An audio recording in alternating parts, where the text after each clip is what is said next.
Ang ating mundo ay puno ng misteryo at kababalaghan. Maging ang siyensya ay hindi ito maipaliwanag, lalo na ang tungkol sa mga mutya, agimat o anting-anting.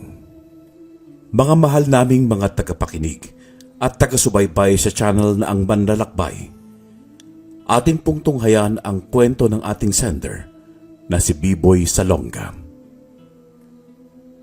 Magandang araw, Karine at Sir Froy.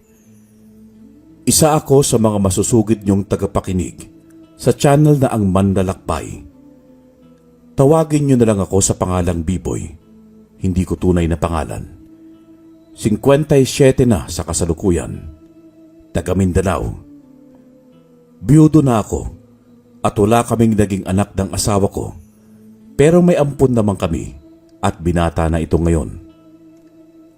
Ang lolo at lola ko lamang ang nag-alaga sa akin mula nang maghiwalay ang mga magulang ko. May ibang pamilya ang nanay ko at ganoon din ang tatay ko.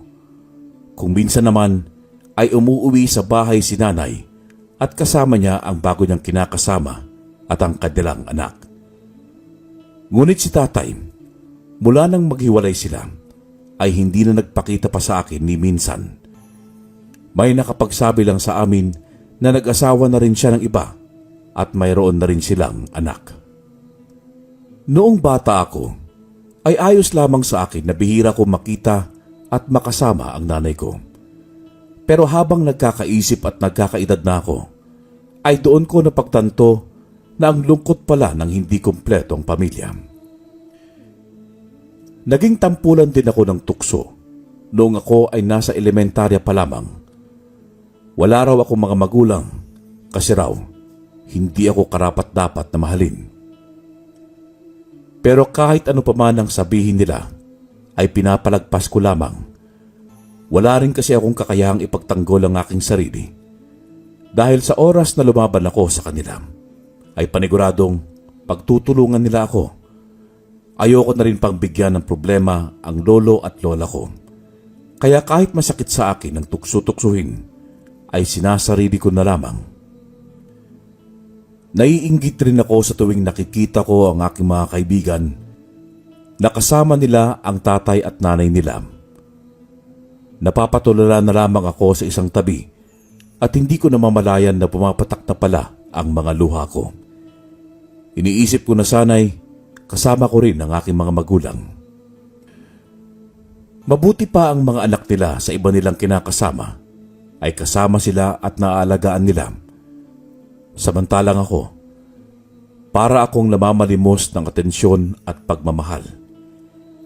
Maikling panahon ko lamang kasi silang nakasama. Maikling panahon ko lang naranasan na kompleto ang pamilya namin. Hindi na rin ako nakapagtapos pa ng high school, Karine, dahil sa hirap ng buhay at isa pa'y malayo ang eskwelahan sa bahay namin. Kahit kasama ko sina lolo at lola, pakiramdam ko'y may kulang pa rin sa akin. May kulang sa aking pagkatao. At yun nga ang mga magulang ko. At sa tuwing nalulungkot ako, ay nakahibigan ko na talagang magtungo sa ilog na hindi kalayuan sa bahay namin. Noong bata ako ay palaging sinasabi sa akin ni lolo na huwag akong magtutungo sa malaking puno ng balete sapagkat marami raw di umanong naninirahan doon tulad na lamang ng mga engkanto. Marami rin ang nagsasabi na may nakikita silang nakakatakot na nilalang mula roon. Ngunit hindi ako yung tipo ng tao na naniniwala kaagad sa sabi-sabi o hindi nakikita ng mismong mga mata ko. At upang masiguro kung may katotohanan ang mga sinasabi nila, ay madalas akong magtungo roon at kinakausap ko ang puno at magpakita sa akin ng mga nilalang na nakatira roon. Pero wala talagang nagpapakita sa akin ni kahit anino man lang. Pero nang sumapit ang aking kaarawan at ako ay ganap ng binata doon, doon ko napatunayan na mayroon pala talagang nilalang na nakatira roon.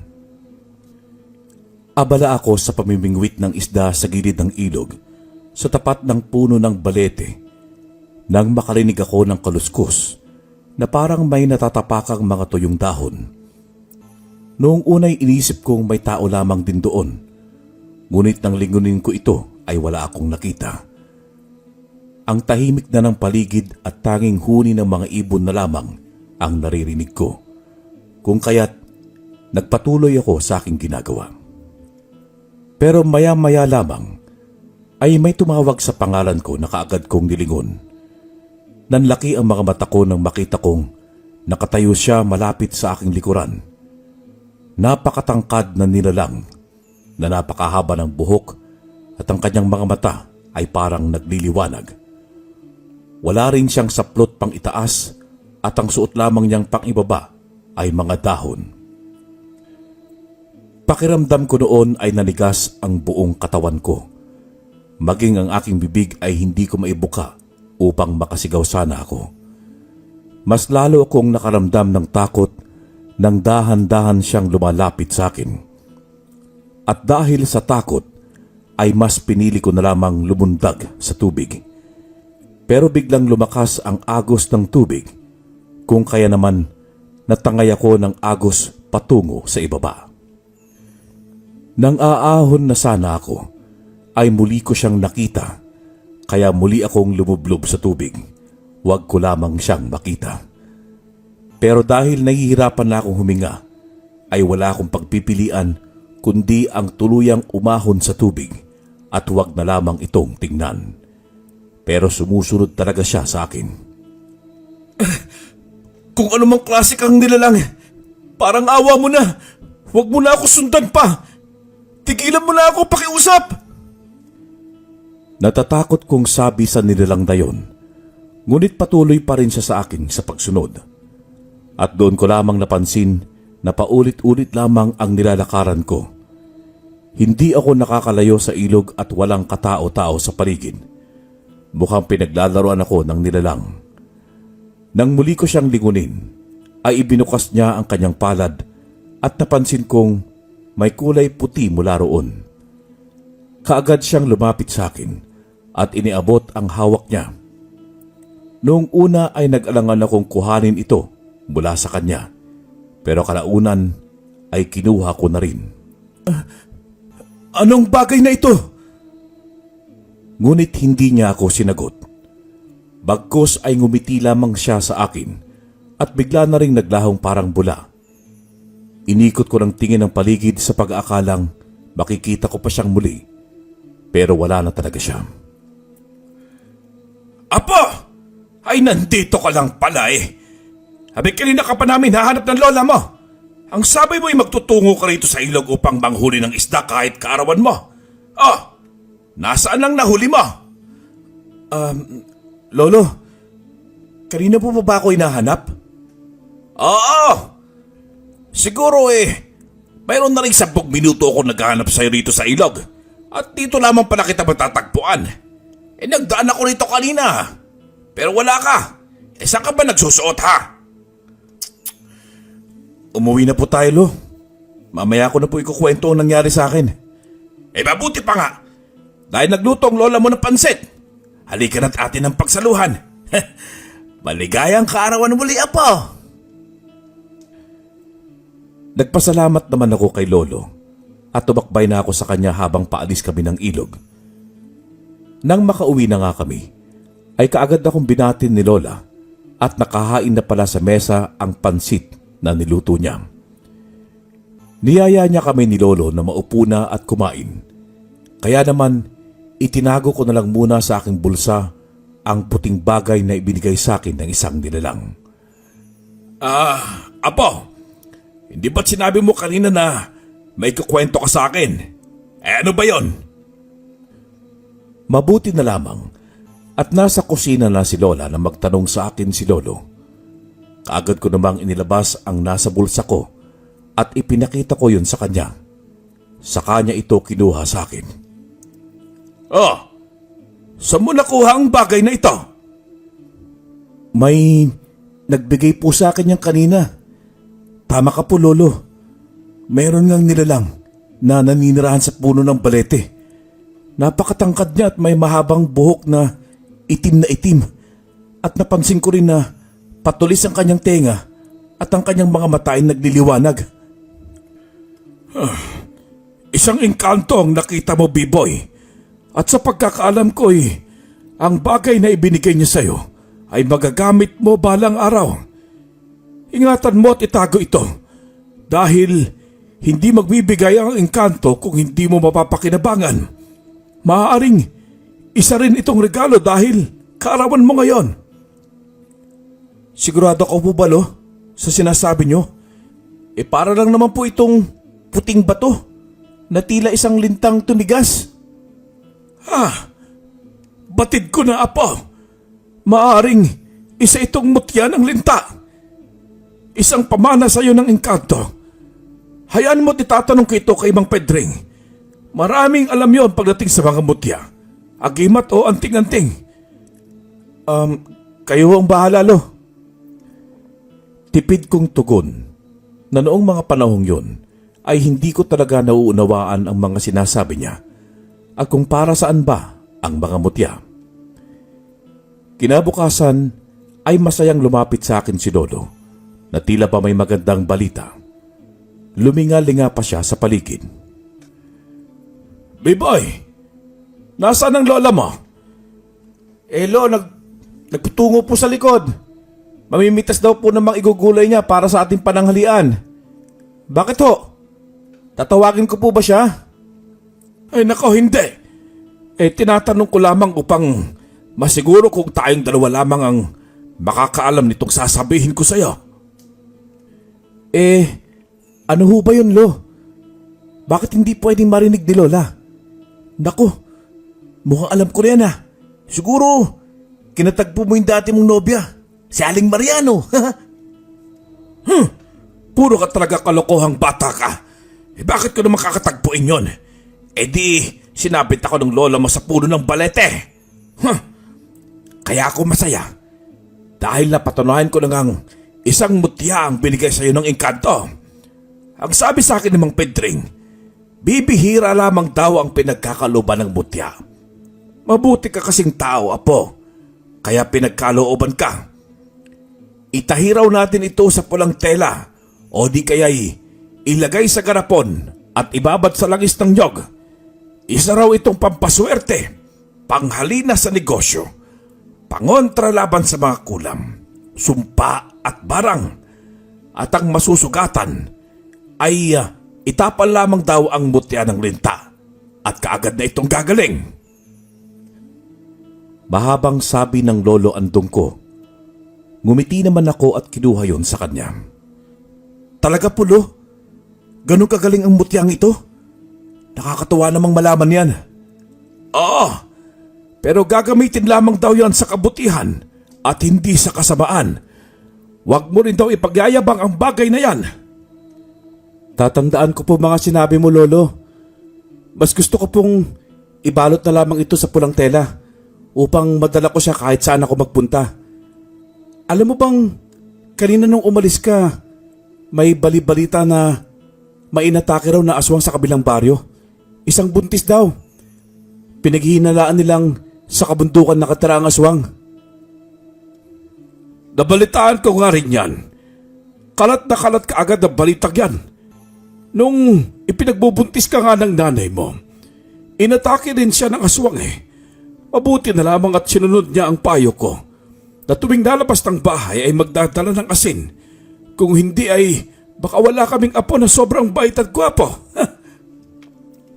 Sus, bolero talaga tong lolo ko Pero mas mabuti pa yata yung ikaw na lamang ang magtatangan ng mutyang ito Nako, hindi po pwede. Sa iyan ipinagkaloob ng mabuting engkanto. Kaya nararapat lamang na ikaw ang bagtangan yan. Tumango na lamang ako sa sinabi ni Lolo dahil may punto naman siya.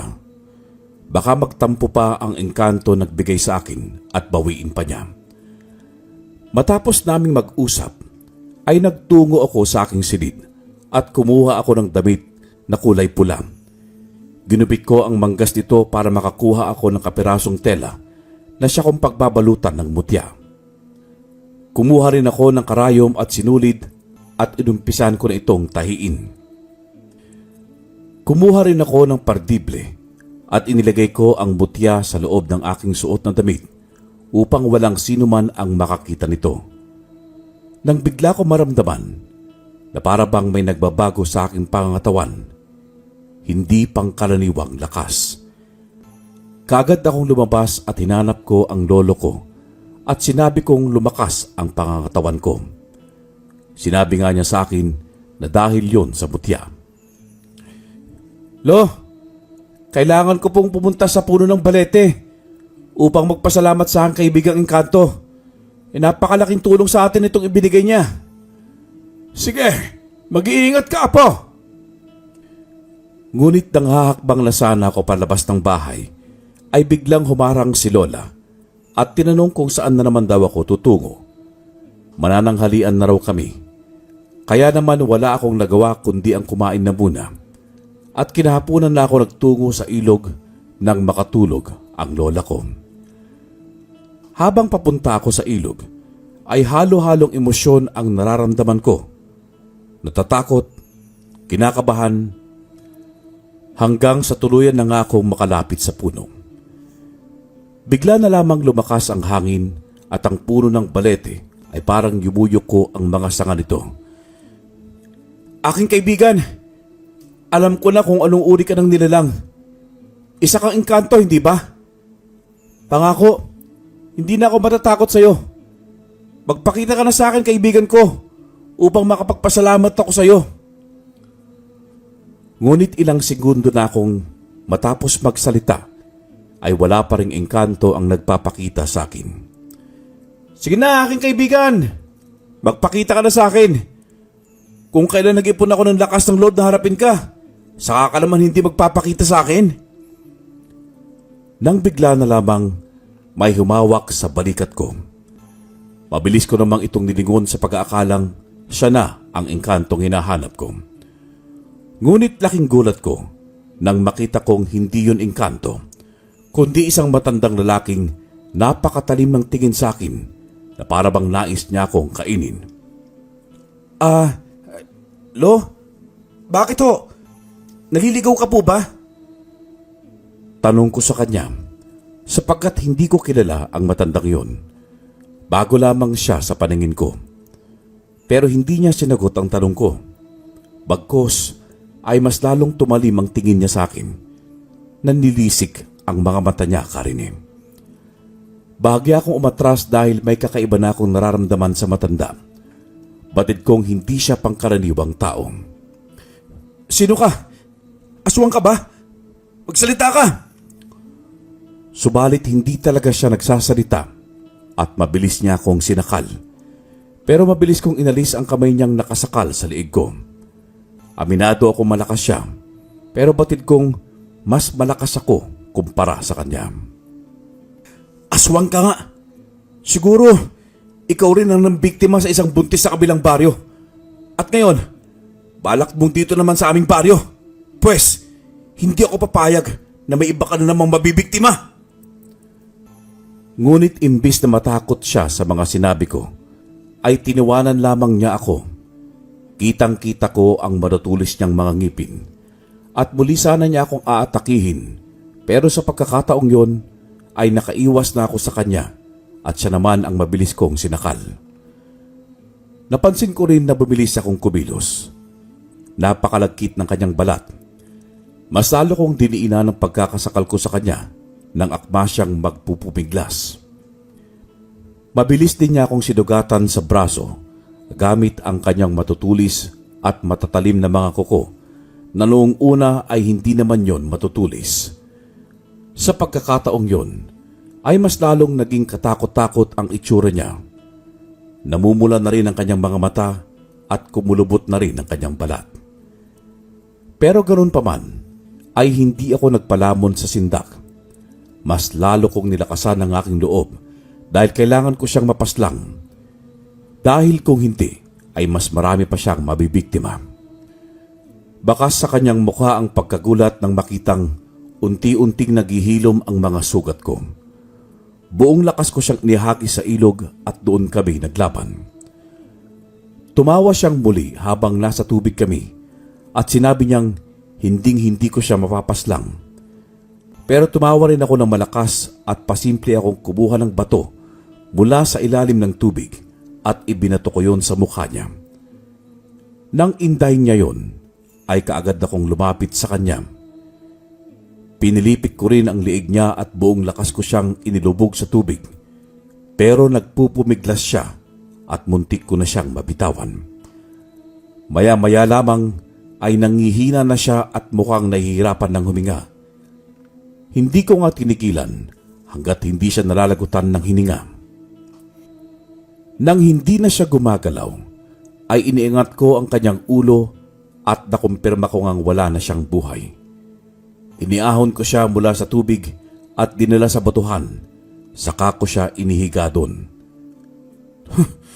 Hindi ko sukat akalain na magagamit ko pala kaagad ng butya ng linta. Kaya pala sa akin ito pinagkaloob.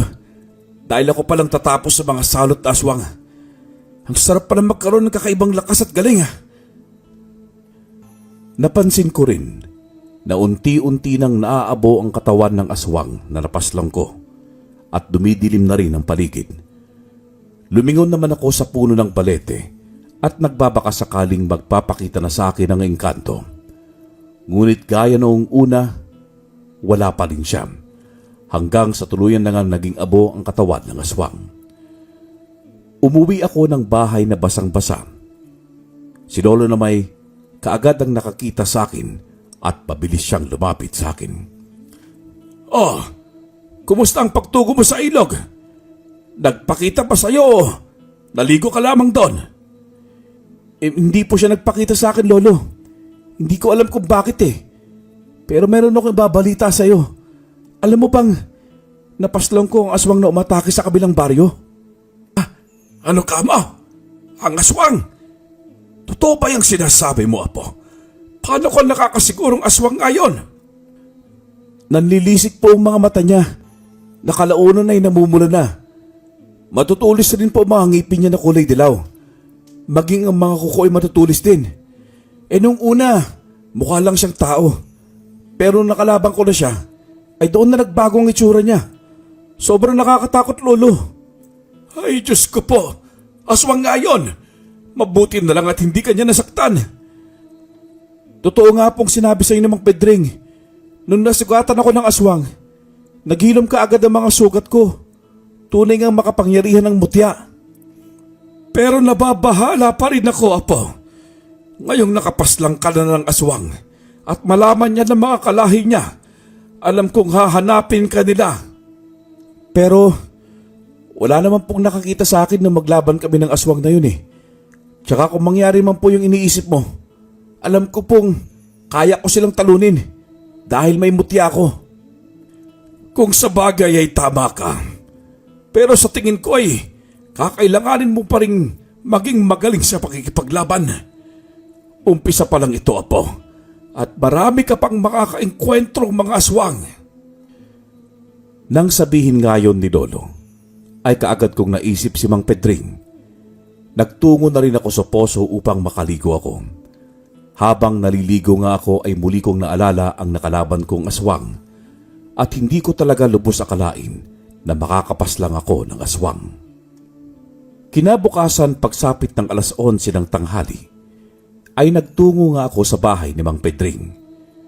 Maraming nakapilang nagpapagabot sa kanya, kaya naman nakiupo na lamang ako roon.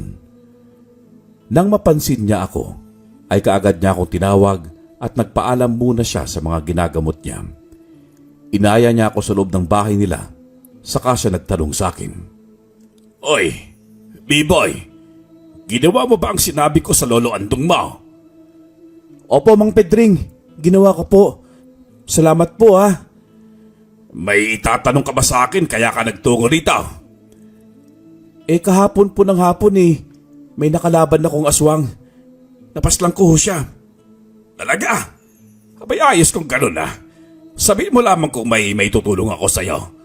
Masaya ako na mayroong antigero sa lugar natin. Alam ko pong sa mga susunod na araw o buwan, muli ako may makakalabang mga aswang. Nais ko po sanang magpaturo sa iyo makipaglaban. Dahil baka susunod at yung malalakas na aswang ang makaengkwentro ko. Baka sa pagkakataong yun ay matalo na nila ako. Wala rin akong armas, Mang Pedring. Huwag kang mag-alala. Bukas ay hindi naman ako maggagamot. Dahil 4 na beses sa isang linggo lamang ako manggagamot. Kaya bukas ay bumalik ka rito ng alas 5 ng hapon. Tuturuan kitang gumamit ng sandata at hubusay sa pakikipaglaban. Talaga ho? Naku, maraming salamat po. Walang anuman, B-boy.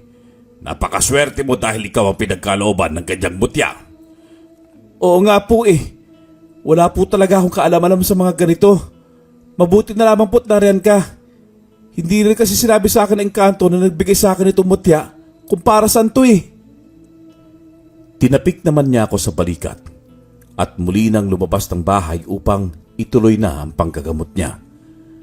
Ako naman ay umuwi na ng bahay at laking gulat ko nang makita kong naroroon ang nanay ko. Pero hindi na kagaya noong bata ko ang pagkasabik na nararamdaman ko. Dahil siguro'y sanay na akong wala siya sa piling ko.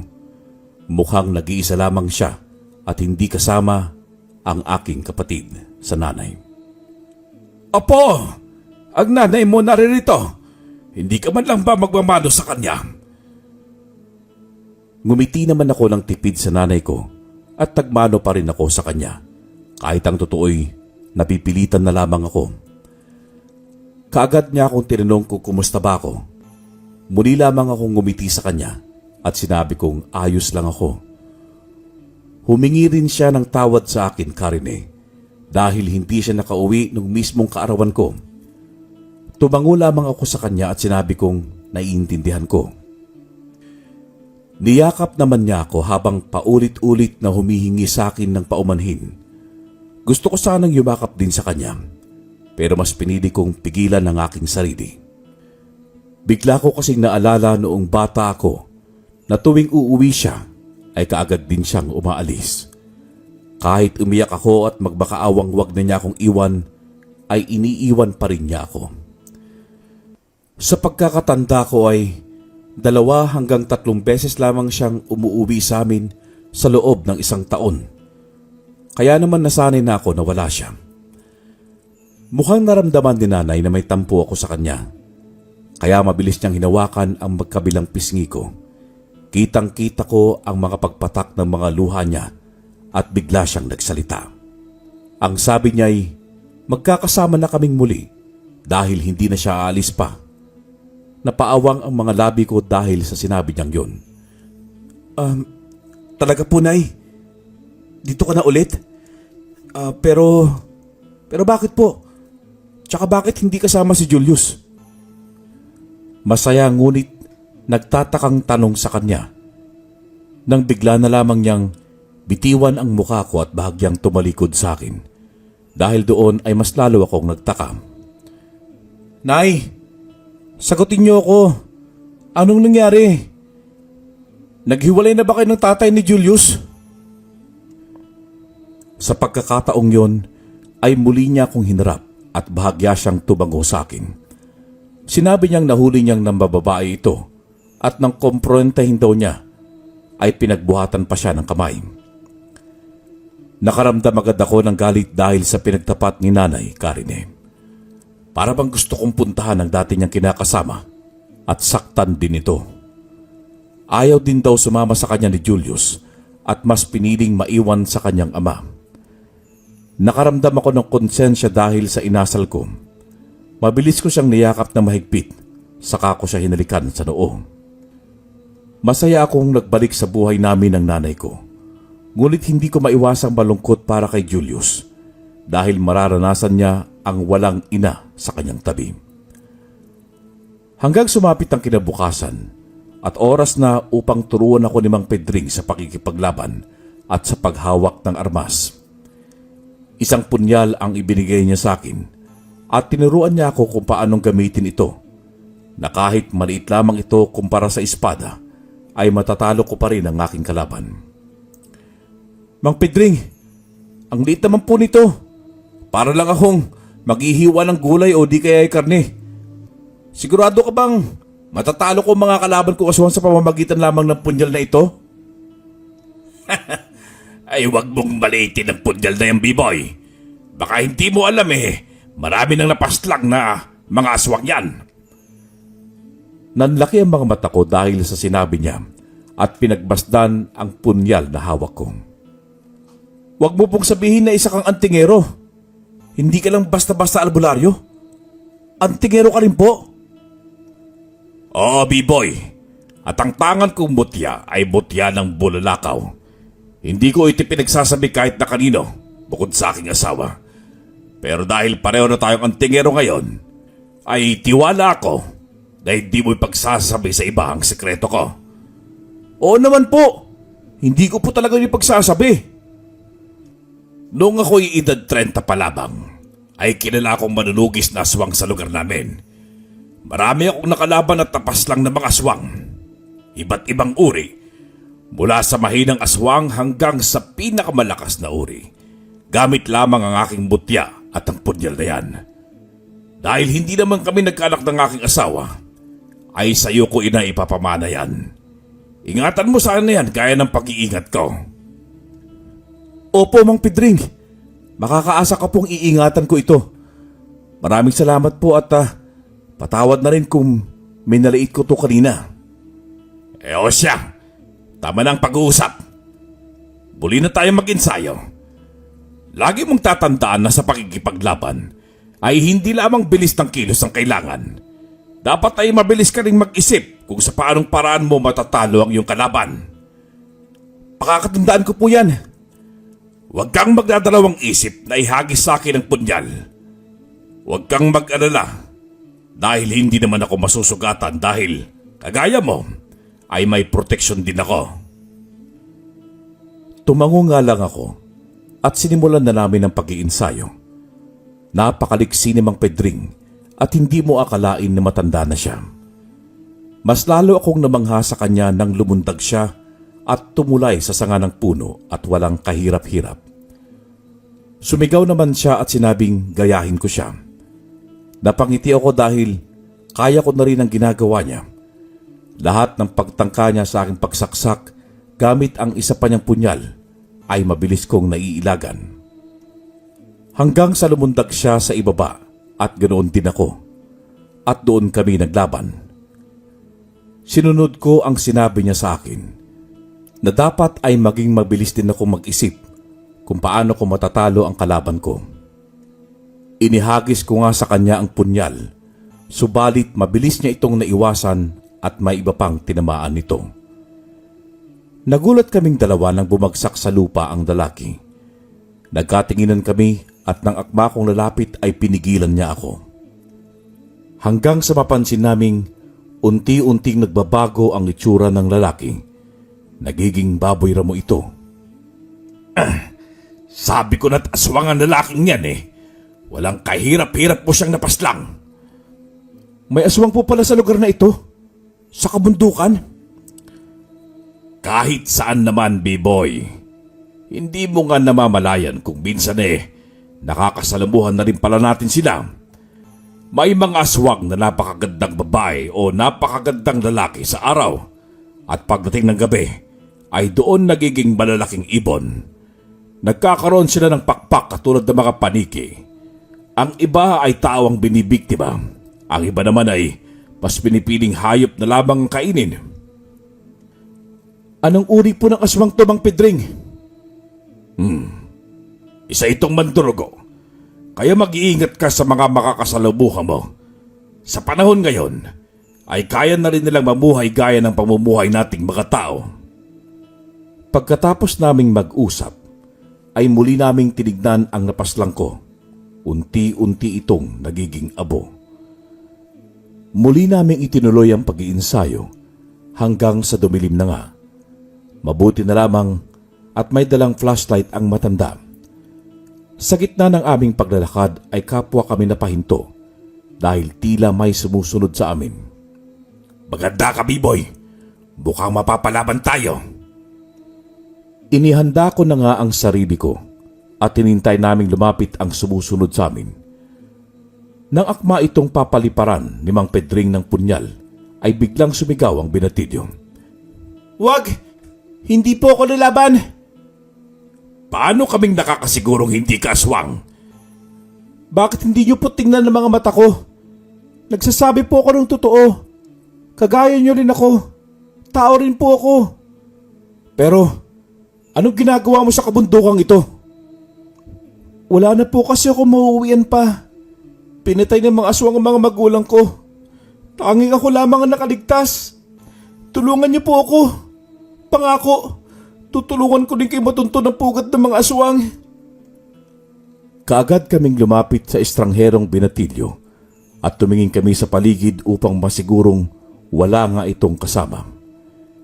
Saan ang pugad ng mga aswang, iho?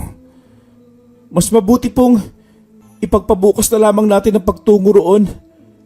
Masyado pong mapanganib kung ngayon tayo magtutungo. Napakarami nila. Teka lang naguguluhan ako eh. Kung pinatay ng mga aswang ang mga magulang mo, paano mo nalaman kung saan ang pugad nila?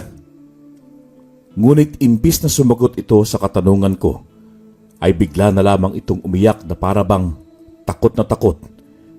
Kaya nagpasya si Mang Pedring na isama na namin siya palabas ng kabundukan. Nang makalabas na nga kami ay dumiretso kami sa bahay nila Mang Pedring at doon namin muling tinanong ang binatilyo. Bata, ano nga palang pangalan mo? Jimboy po ang pangalan ko. Ako naman si Biboy at siya si Mang Pedring, ang batikang albularyo dito sa lugar namin. Pagpapakilala ko sa amin at inabutan naman siya ng tubig ni Aling Melda upang makainom siya. Halata kasing uhaw na uhaw siya. Kaya mo na bang ikwento sa amin ang nangyari o gusto mo munang kumain? Mamaya na lamang po ako kakain. Magpahanggang ngayon po eh. Para bang hindi ko maramdaman ng gutom dahil nga sa sinapit ng mga magulang ko. Naanyayahan po kasi kami sa isang pestahan. Sabi ng kapitbahay namin marami raw handa sa lugar na yon. Nagpaunlak naman po sila nanay at tatay. Pero ako hindi nakasama dahil masama ang pakiramdam ko. Sabi nila nanay ay ipagbabalot na lamang nila ako ng handa. Kaya pumayag ako maiwan. Ngunit ilang oras na nakakalipas ay hindi pa rin sila bumabalik. Kaya magtutungo sana ako roon. Nakasalubong kong kapitbahay namin na nag-imbita kila nanay. Ang sabi niya, wala na raw mga magulang ko. Hindi ako makapaniwala sa sinabi niya. Iniisip ko na baka nagbibiro lamang siya, ngunit ang sabi ko sa kanya, hindi yun magandang biro. Hanggang sabihin niyang wala na nga talaga mga magulang ko dahil inialay na sila sa pinuno ng mga aswang. Nakatakas lamang daw siya ng matuon ng atensyon ng mga aswang kina nanay at tatay. Ngunit hindi ako naniniwala sa mga sinasabi niya. Batid ko may kinalaman siya. Mukhang espiya siya ng mga aswang at sinadya talaga niyang dalhin doon ng mga magulang ko. Galit na galit ako sa kanya nang sabihin niya ang masamang balita na yon kaya... Hindi nga niya maituloy-tuloy ang sasabihin niya. Pero ayon sa kanyang pagkukwento, ay nahulaan ko kung anong ginawa niya sa kapitbahay nila. At hindi nga ako nagkamali. Sa galit niya rito ay napatay niya ito at nagtungo siya sa kabundukan kung saan namin siya nakita ni Mang Pedring. Inamin niya rin sa amin na buong tapang niyang pinuntahan ng pugad ng mga aswang. Mabuti na lamang daw at walang nakakita sa kanya. 5 araw na rin daw siyang nagtatago sa bundok at tanging sa ilog na lamang siya umiinom ng tubig. Habang ikinikwento nga niya ang lahat ng yon sa amin, ay luhaan ang kanyang mga mata. Awang-awa ako sa kalagayan niya at sa kanyang sinapit. Namatayan siya ng mga magulang dahil sa mga aswang at nakapatay siya ng tao dahil sa bugso ng damdamin. Handa naman po akong pagbayaran ng mga nagawa ko. Handa akong sumuko sa mga pulis at sila nang bahalang magpataw sa akin ng parusa. Ngunit bago ko yung gawin, ay nais ko munang mabigyan ng hustisya ang mga magulang ko. Gusto ko maubos ang lahat ng aswang, lalo na ang pinuno nila.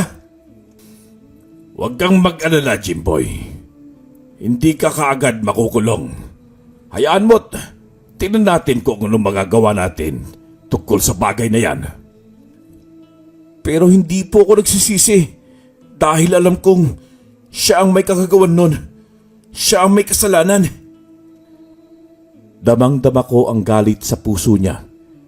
Wala akong magawa ng mga sandaling yon kundi ang yakapin siya at ipadamang hindi siya nag-iisa sa kanyang laban.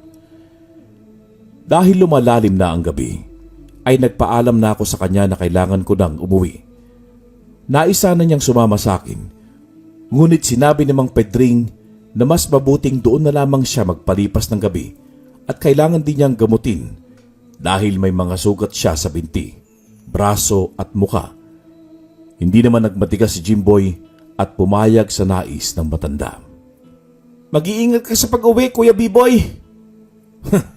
Sila mag-ingat sa akin.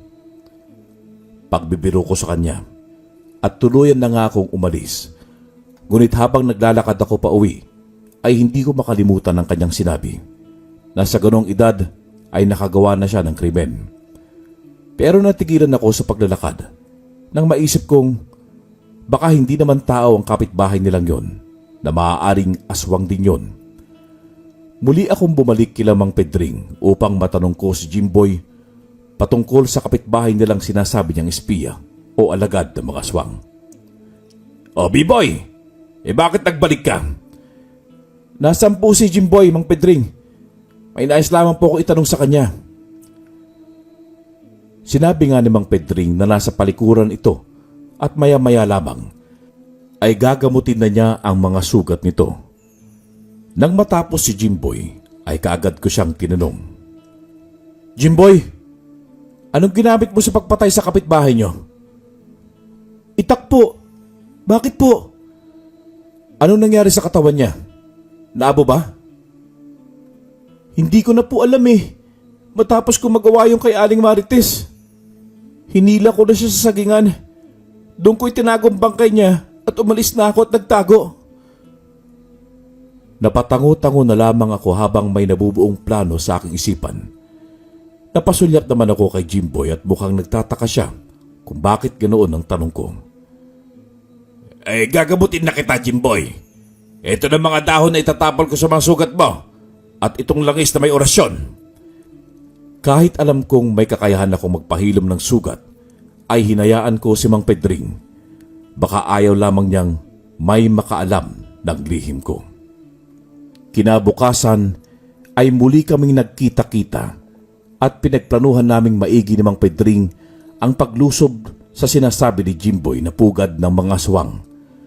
Kailangan daw kasing marami kaming panlaban sa mga ito. Lalo na sa pinuno dahil alam niyang higit na malakas ito kumpara sa ibang aswang. Marami siyang inihanda na dadalhin namin. Hindi ko alam kung ano ang mga yon at tanging nakita ko lamang ay ang asin. Ibinilin din niya sa akin si Jimboy. Kailangan ko raw itong protektahan. Siya raw ang makikipaglaban sa mga aswang dahil siya ang higit na nakakaalam pagdating sa pakikipaglaban. Tutulong po ako. Hindi ko po kayang panoorin lamang kayo na nakikipaglaban sa mga yon. Ikaw ang bahala, B-Boy. Pero lahat lamang ng lalapit sa inyo ang paslagin mo. Gaya ng sabi ko sa iyo, ikaw ang promotekta kay Jimboy habang nakikipaglaban ako. Tumango na lamang ako sa kanya bilang pagsang-ayon. Nagpaalam pa siya sa kanyang asawa at sinabing mag-iingat kami. Hanggang sa magtungo na nga kami sa sinasabing pugad ng mga aswang. Napakalayo ng nilakad namin bago namin yon narating. Sa kabundukan kami nagdaan at 2 ilog ang aming tinawiran. Nadaanan din namin ang baryo nila Jimboy. Dahil sa layo ng aming nilakbay, ay hingal na hingal si Jimboy, kaya naman hinayaan na muna namin siyang mamahinga sa ilalim ng puno. Nakikita niyo yung mga kubong yon? Bahay yun ng mga aswang. Noong una, akala namin mga tao nakatira diyan. Ang mga magulang mo lang ba ang inaalay nila sa pinuno ng mga aswang? Hindi ko po alam. Pero sa palagay ko marami na. May mga nabalita rin kasi noon na may mga nawawala at hindi na natagpuan pa mga to. Malakas ang kutob ko ng mga aswang may kagagawan. At ngayong naririto na tayo sa pugad nila, ay may gaganti ko na rin ang mga magulang ko. Ilang minuto lamang siyang nagpahinga at naglakad na kaming muli patungo sa mga kubo. Tahimik ang paligid na parabang walang nakatira. Nang mas makalapit kami, ay halos masuka ako dahil sa nakakasulwasok na amoy. Amoy ng nabubulok na karne. At sa isang papag ay may mga bahid ng dugo na mas lalong nagpabaligtad ng sikmura ko. Hindi ko na talaga kinaya ang amoy at dahil doon ay nakalikha ako ng ingay. Narinig naming may nagsalita kung kaya't mabilis kaming hinatak ni Mang Pedring upang magkubli. Rinig naming may nagsasalitang matandang lalaki at hinahanap niya kami. Mayroon talaga akong narinig. Mukhang may tao. Hanapin nyo. Mukhang pagkain ang lumalapit sa atin. Bigla akong kinabahan nang marinig ko yun dahil nakakatakot ang boses nito at hindi ko alam kung kakayanin ba naming dalawa ni Mang Pedring ang mga aswang. Marami sila kumpara sa amin na dalawa lamang. Kami ba ang hinahanap nyo?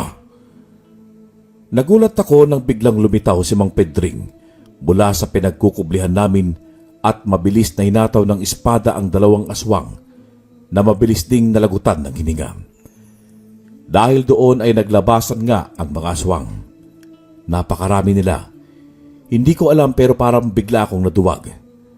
Lalo na nang humigpit ang kapit ni Jimboy sa aking braso.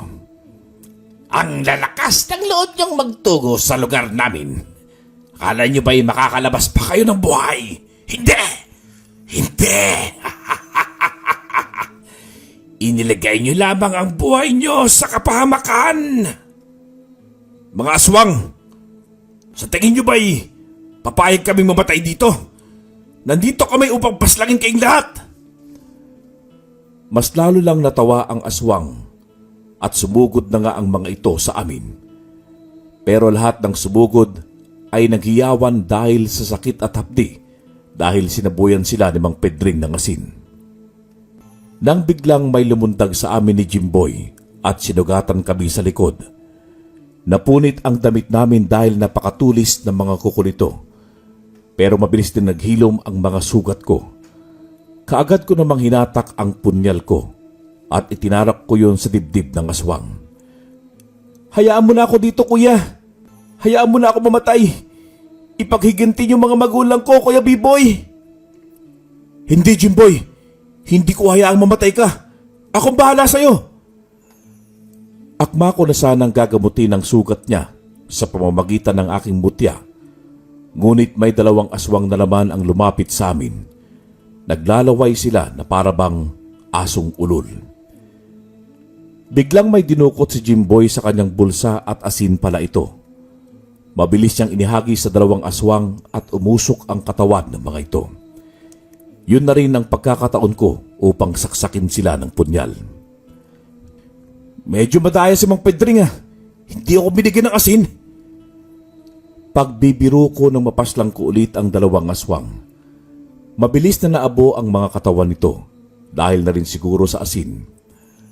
Habang abala ang matanda sa pagkikipaglaban sa mga aswang, ay sinamantala ko namang gamutin ang mga sugat ni Jimboy sa likod. Nagulat pa ito at sinabing may kakayahan din pala akong manggamot. Tinanguan ko na lamang siya at nilingon namin ni Mang Pedring. Napakahusay niya sa pagkikipaglaban. Halatang batikan na. May aswang sa bubong, kuya. Mang Pedring, sa likod mo. Kaagad na nilundag si Mang Pedring ng aswang. Pero mabilis din niya itong nasugatan gamit ang kanyang espada. Nais ko sanang tumulong ngunit hindi ko maiwan si Jimboy. Tulungan mo na si Lolo Pedring, Kuya B-Boy. Hayaan mo na ako dito. Total may mga asin pa ako sa bulsa at may mga bawang din. Ako nang bahala sa sarili ko. Pero ang sabi ni Mang Pedring, kailangan kita protektahan. Kaya ko ng sarili ko, kuya. Sige na, punta mo na siya roon. Iniwan ko na nga si Jimboy at lumapit ako kay Mang Pedring na abala sa pagkikipaglaban. Jimboy, bakit mo iniwan ang binatilyo? Maigpit kong bilin sa'yo na protektahan mo siya. Kaya na raw niya ang kanyang sarili. Aray! Napadaing ako nang may lumundag sa aking balikat. Mabilis ko itong hinatak mula sa aking likuran. Pero nagawa pa ulit niya akong kalmutin. Pero hindi ko na yun ininda pa. At nang maalis ko siya sa aking likod, ay buong lakas ko siyang inihagis at tumama ito sa kubo. Akma pa itong babangon kaya naman patakbo akong nagtungo rito at sinaksak ko na ito sa dibdib. Mahusay, B-boy! Mas lalo pa po yata ako lumalakas Hindi naman na kumibo ang matanda dahil may dalawa pa siyang kalaban hanggang sa mapaslang na namin ang lahat. Napaslang ko ng pinuno ng mga aswang. Wala nang salot. Naubos na natin. Paano niyo po nalaman na siyang pinuno? Tinawag siyang pinuno kanina habang nakikipaglaban ako sa kanya. Nang bigla kong maalala si Jimboy, mabuti na lamang at ligtas siya. Lumapit kami sa kanya at kaagad naming tinanong kung may masakit ba sa kanya. Sinabi naman niyang walang masakit sa kanya. Bagkus ay masaya siya dahil naiganti na niya ang kanyang mga magulang. Yumakap din siya sa amin at paulit-ulit na nagpasalamat. Maya-maya lamang ay napasunod na lamang kami ng tingin sa kanya habang naglalakad na siya patungo sa mga kubo. Batid ko na rin kung sino ang hahanapin niya. Nay! Tay! Rinig naming sigaw ni Jimboy, kung kaya't nagmadali kaming magtungo sa kinaroroonan niya. Halos mapaluhod ito habang nasa pinto. Sa kubo kasing yun ay naroroon ang bangkay ng mga tao at ang dalawa sa mga yon ay mga magulang niya. Napatakip ako sa aking ilong at bibig dahil nakakasulasok na talaga ang amoy ng mga ito. Pero si Jimboy ay parang hindi niya yon naaamoy dahil lumapit pa siya sa mga ito at niyakap niya ang mga magulang niya. Butas ang dibdib ng mga ito maging ang tagiliran. Umalis ako sa tapat ng pinto dahil hindi ko kayang makita si Jimboy habang naghihinagpis. Nakakaawa po si Jimboy. Napakasakit nito para sa kanya. Oo nga, B-boy. Pero nandito naman tayo para sa kanya. Ngayon wala ng mga magulang niya. Kami nang tatayong bago niyang mga magulang. At ako naman, ang magiging kuya niya. Hinayaan lamang namin siyang umiyak ng umiyak sa loob hanggang sa siya na mismo ang lumabas. Hinang-hina siyang lumapit sa amin. Ililibing natin ng mga magulang mo kasama ng iba pang mga bidiktima ng mga aswang. Masama po ba akong tao? Hindi. Bakit mo naman natanong yan? Bakit kaagang kinuha sa akin ng mga magulang ko? Wala na akong pamilya, Lolo Pedring. Narito kami ng Kuya B-boy mo. Hindi ka namin pababayaan. Susuko rin po ako sa mga pulis dahil sa krimeng nagawa ko. Wag muna, Jimboy. Alamin muna natin.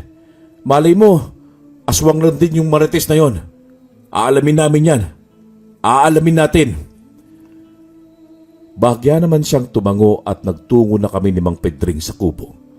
Kinuha namin ang 7 bangkay roon at inilabas namin. Nakakita rin kami ng panghukay sa tabi ng puno. Mukhang yon ang ginagamit ng mga aswang sa mga taong binibiktima nila. Ako na ang naghukay ng paglilibingan at nang sapat na ang lalim ng nahukay ko, ay pinagtulungan na namin yun ni Mang Pedring na buhatin. Paalam, Nay. Tay. Hanggang sa muli. Umiiyak na sambit ni Jimboy. Tara na. Pupunta pa tayo sa inyo. Pero bago yan, ay kailangan na muna nating maligo sa ilog. Habang patungo nga kami sa ilog, ay natanaw namin na may mga tao. May kadalagahan na naglalaba. Ang iba ay mga bata. Dahil masangsang na ang aming mga amoy, ay pinili naming hindi lumapit sa kanila. Kaagad akong nagtampisaw sa tubig at inilubog ko ang aking katawan.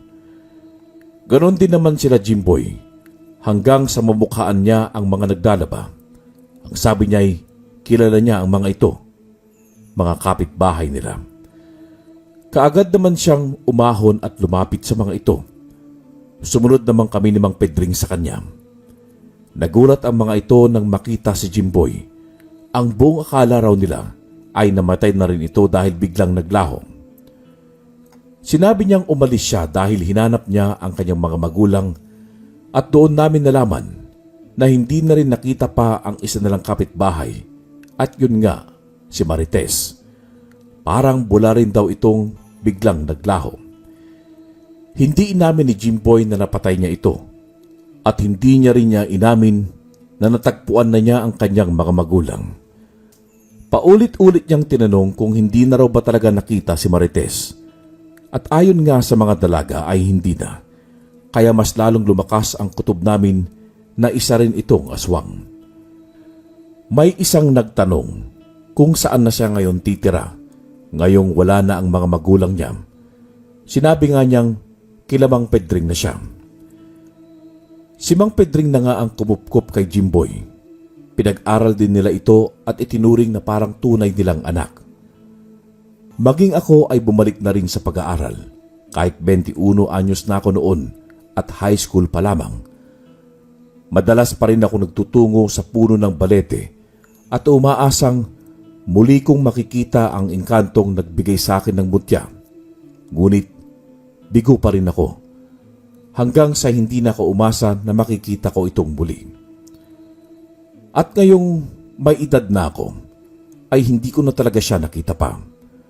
Maging si tatay ay hindi ko na rin nakita at wala kaming kaalam-alam kung nasaan na ba siya, kung buhay pa ba siya o patay na.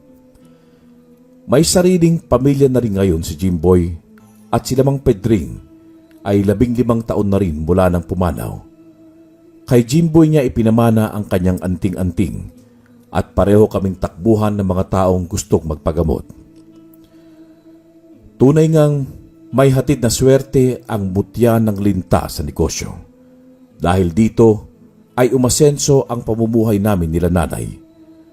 Masaya naman ako sa tinatapasa kong kaginhawaan sa buhay. Pero may nakatagong lungkot dahil hindi ko nakasama sina lolo at lola na siyang tumayong mga magulang ko nang iwan ako ng aking nanay at tatay. Hanggang dito na lamang po, Karine. Lubos na gumagalang. Biboy Salonga. Wakas.